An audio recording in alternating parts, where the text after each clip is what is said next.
Good afternoon, everyone.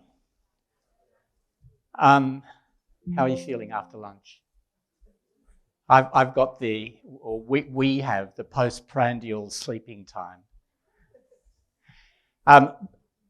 Back in the days when I used to do a lot of faculty development, and people were still doing lectures. Well, they still do lectures. I have no idea why, but they still do. I used to say to people, if you are and have to give lectures, at least make sure that you look to the top of the lecture theatre rather than just to the front row, so that the people at the back, at the very least, have the feeling that they're being included. And it also helps you to project your voice, to do it up to the back. But I was thinking that in this room, which is very long, making sure you include everybody is like doing neck exercises. It's so far down there. Okay, so today I'd like to talk about quality assurance frameworks. It can be a complicated topic in terms of whether it's got any value or not. There's a lot of literature about the shortcomings of having quality assurance frameworks at universities. But I'd like to talk about how I think that quality assurance frameworks may be used in a productive way to produce good learning and teaching environments, and not just as the measures of what already exists. I certainly agree with Prasad that universities need to change radically. I think that that's not going to happen until we can get out of the current relationship between research and teaching. I think that is it's almost like a two-party system, and it kind of locks people into a way of doing things that's very hard to break. I've been working in universities since the early 1980s, and tragically, that has not changed. There are so many things about universities that have not changed at all in the face of massive changes in the world around us. Quality assurance frameworks, I think, have the capacity to at least effect some of those changes, and I'd like to talk about that. It didn't work. Something's happening, but not changes. Okay. All right, so I'll keep some of this fairly simple. What I think is wrong with current quality assurance frameworks, and I've actually been through those large-scale audits, you know, the ones that you have in Singapore with Kwafu, and the ones you have in Australia with, it used to be Orca when I was there, it's not anymore. And every 5 years, the government would come along and they do this massive audit. And I've been through it, I think, 5 times altogether at various universities. And what I have noticed is a pattern. First of all, the universities are not prepared. They're always scrambling for the data at some stage. So I was quite interested in what Shiva Kumar said this morning about, you know, the way that the data's in silos. That's very true. But the other thing is that they actually don't seem to be measuring the right things. And I suspect that part of not measuring the right things is part of maintaining the status quo.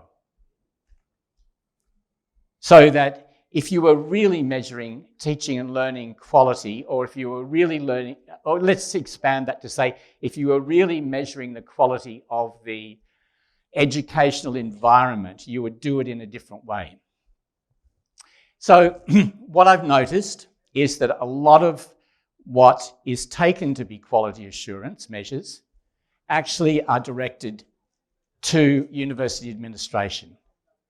They are not directed towards the quality of the teaching and learning experience. So I'm going to suggest that there needs to be a redirection. And I'm going to use 2 quite concrete examples. So I could talk in generalities a lot about this, but I think it will be worthwhile if I actually spoke about a couple of examples.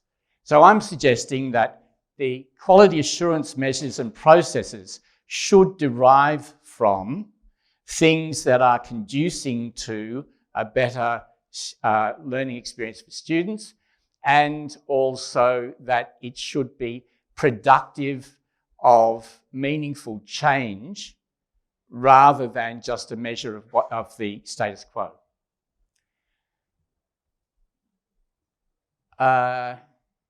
So some of what I'm saying derives from the notion that you will all know about, of course, with regard to constructive alignment. And part of the reason for that is that I started thinking about this about 15 years ago when I was actually working with John Biggs in Hong Kong, and I'm going to give an example from that time. That I'm trying to use the concept of alignment that he outlines, constructive alignment, in terms of the quality assurance framework being aligned with good educational outcomes rather than administrative accountability. So, a couple of examples. So when I was working in Hong Kong over a period of a couple of years, on and off, not full time, we were part of the process in Hong Kong where all of the universities had to move from a 3-year to a 4-year curriculum.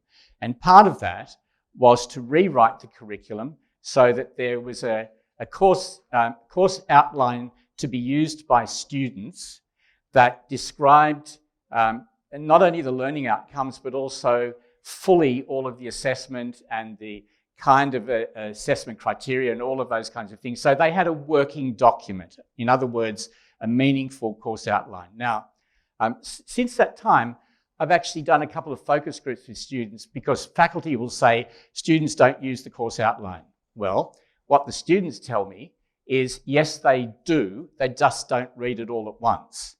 But that but they might read a little bit of it at the beginning of the course. Then when they've got activities and assessment to do, they will actually go back to the course outline. So they do actually use them.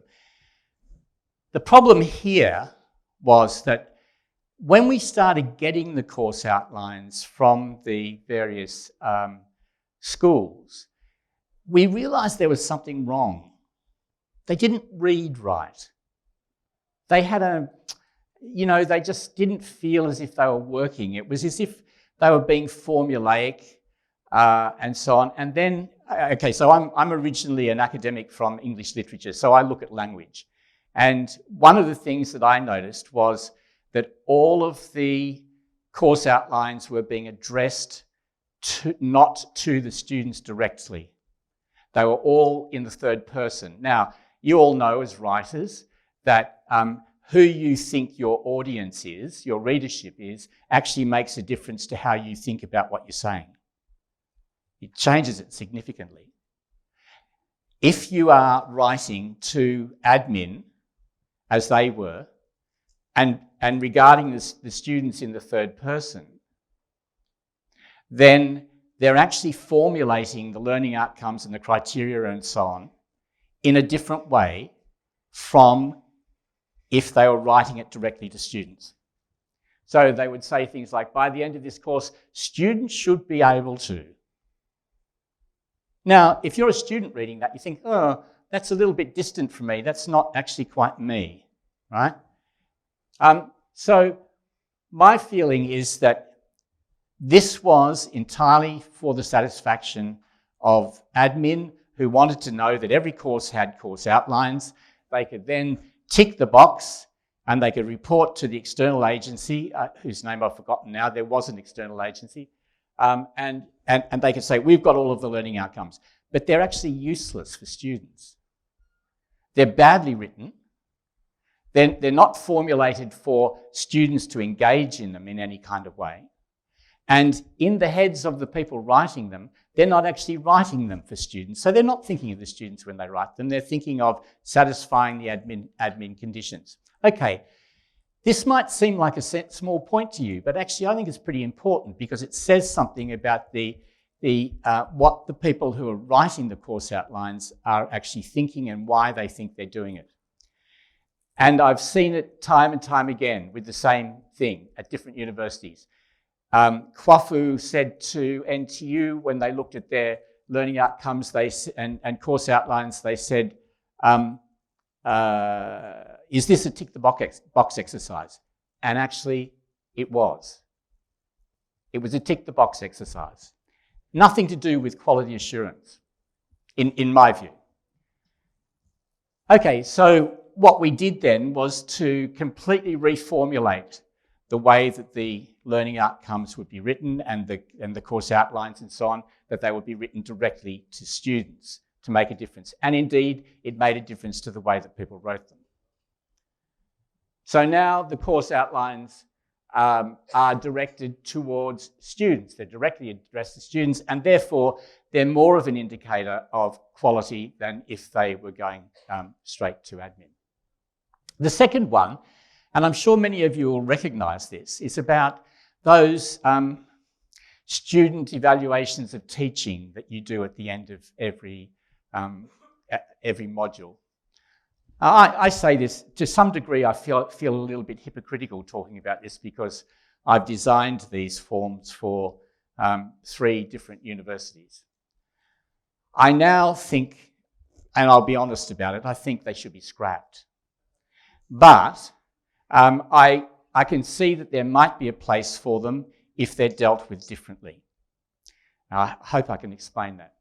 So I'm going to talk about another university now, but I'm sure there are many that are like this, or in fact I know there are, where the student evaluations on teaching are actually used annually for teaching appraisal when it comes to your KPIs at the end of every year, and they look at the final score. Now I know this happens, that heads of school, they don't look at any of the questions, they don't look at any of the comments that students have made, they just look at the final score. And that becomes your teaching appraisal to the decimal point. And at places that have bonuses, like Singapore universities, somebody with a 4.3 is actually going to get more money than somebody with a 4.2. How realistic is that, and what's it actually saying? It's got, and given the research, I'd say it's got almost nothing to do with teaching quality. Secondly, it's a measure of student satisfaction. On the whole, it's a measure of student satisfaction, and that's a very problematic area. Those of you who have read any of Louis Delaurier's work will actually know, and I'll raise that in a minute. Bob Uttle says this, that a review of the literature convincingly shows that SETs are not a valid measure of teaching effectiveness, that students do not learn more from highly rated professors. You probably know there's almost more research on SETs than any other aspect of learning and teaching. And this is right. This is the most recent thing that I've read about it. What are the SETs actually telling you? Furthermore, and this goes to my point, they provide tangible, seemingly objective numbers for high-stakes decisions and public accountability. That's the problem. That's the problem. Universities are often satisfied with this as a measure of teaching, and that they will distinguish people on the basis of these. But given what he's saying, given the uncertain relationship between SET scores and actual teaching quality, or student outcomes, let's say, then what's this doing? In my opinion, it's actually trying to maintain the status quo, not to upset it, by actually changing the way people teach. So the SET goes to administrative accountability again. It's the same kind of thing. And then you can say, the university can say, to external agencies, but look, we evaluate all of our teachers. And actually we evaluate the teachers and we distinguish them on the basis of their evaluation. So that's our quality control.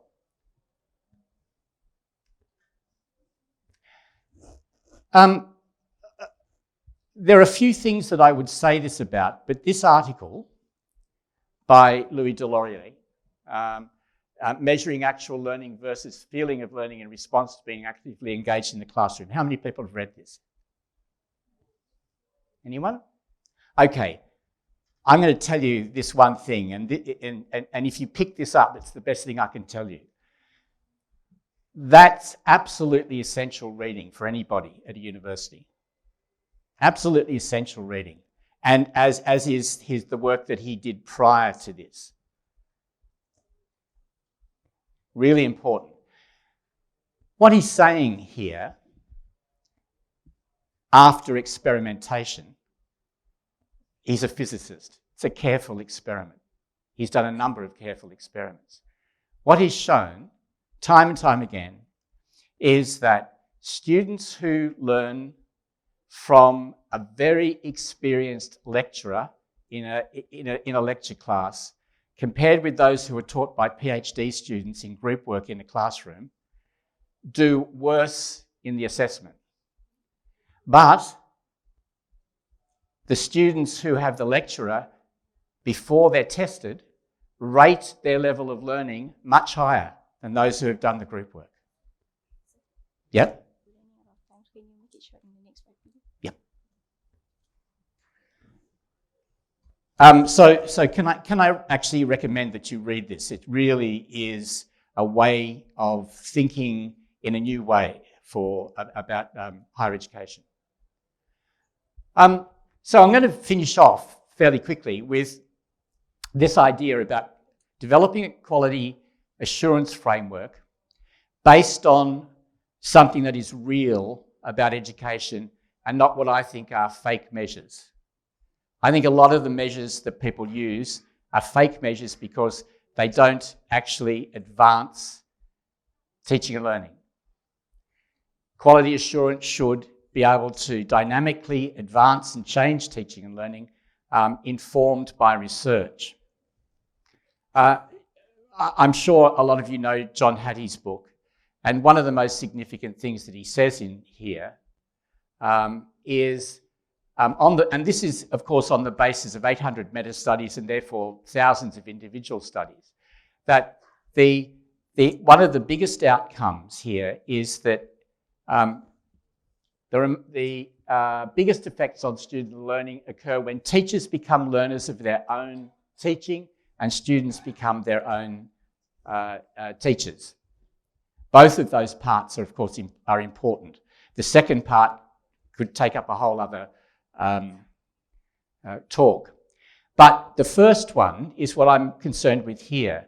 If you're going to have a quality assurance framework, then that quality assurance framework should have a lot of mechanisms in it to show that teachers are their own learners, that they're learning from their own teaching and that they're reflecting on it and they're doing something.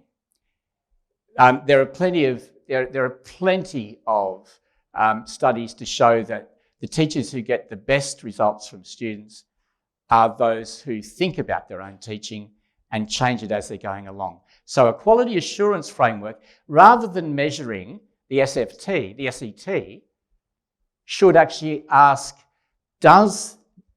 do teachers systematically reflect on the SET? And do they systematically do something with what they reflect on? So my final slide is actually only part of what I think might be a quality assurance framework. I'm leaving a whole lot of things out here. I'm not including curriculum development. I'm not including the resource environment for the digital environment or any of those kinds of things. I'm just including a small part of it. But to show that, what I think is important is that teaching and learning in the first place is actually informed by research that's done at the university itself. And that might be done in a number of ways. You might have a dedicated unit to research, certainly the development of the Scholarship of Teaching and Learning. One of the Malaysian universities that does this the best is UniMass. They've got, they're terrific with Scholarship of Teaching and Learning. innovative teaching and learning projects. There's no doubt that at NTU, the biggest changes to the learning environment have come from faculty themselves doing teaching, learning, research grants. All of those things should be happening all the time and disseminated and informing everything else, as well as informing faculty teaching and learning development, which should be happening all the time, and processes for faculty to reflect on their teaching and learning, fed in on both sides by incentives and rewards. Everybody knows that teaching is simply not rewarded properly. Some make a bit of a poke at it, but it's really not rewarded properly. It needs incentives and rewards, and it also, as part of the quality assurance, and it also needs policies and procedures that are aligned to one another and speak to one another. Shiva Kumar's talked this morning about the silos. One of the things that I've found at most universities I've been at is that the policies don't actually speak to each other. They sometimes even contradict each other. So all of that needs to be in place to create a whole environment which speaks of quality. Thank you.